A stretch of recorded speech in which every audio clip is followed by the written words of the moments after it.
আসসালামু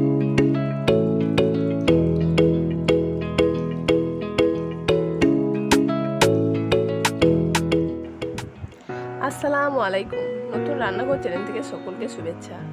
আজ আমি পুঁই শাকের রেসিপি করে দেখাবো।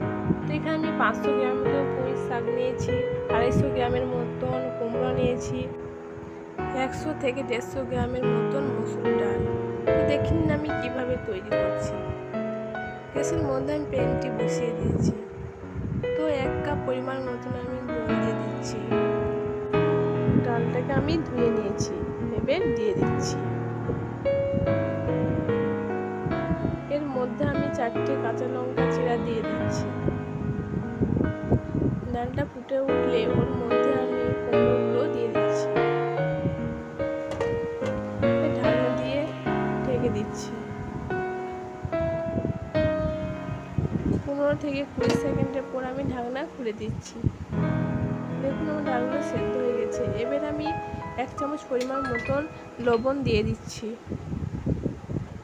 হালকা করে আমি নাড়াচাড়া করে নিচ্ছি। এবার পুঁই শাকগুলো আমি দিয়ে দিচ্ছি। 1 কাপ পরিমাণ মতন আমি জল দিচ্ছি।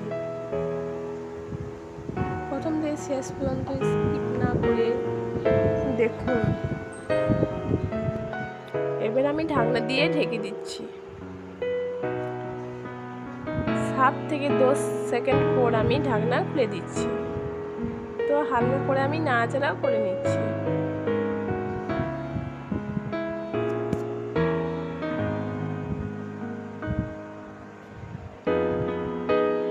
তো আবারও ঢাকনা দিয়ে আমি ঢেকে দিচ্ছি সেদ্ধ হওয়ার জন্য।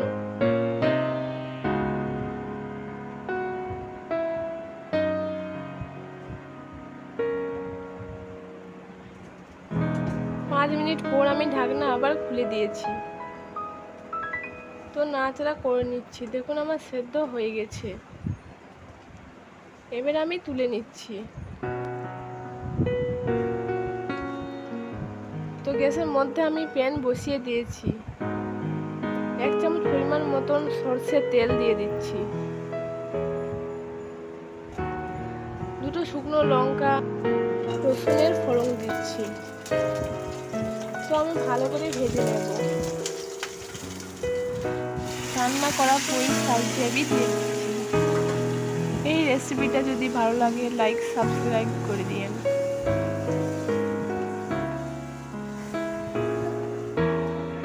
তো আমি ভালো করে নাড়াচাড়া করে নিচ্ছি।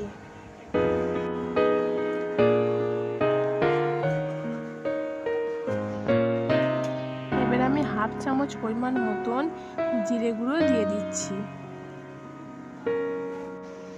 এই রেসিপিটা বাড়িতে ট্রাই করে দেখবেন। যদি ভালো লাগে শেয়ার কমেন্ট করতে ভুলবেন না। তো এবার আমি পরিবেশন করছি। নিরামিষ পুঁই শাকের রেসিপি। পুঁই শাকের নিরামিষ রেসিপি। তো আমাকে সবাই সাপোর্ট করবেন।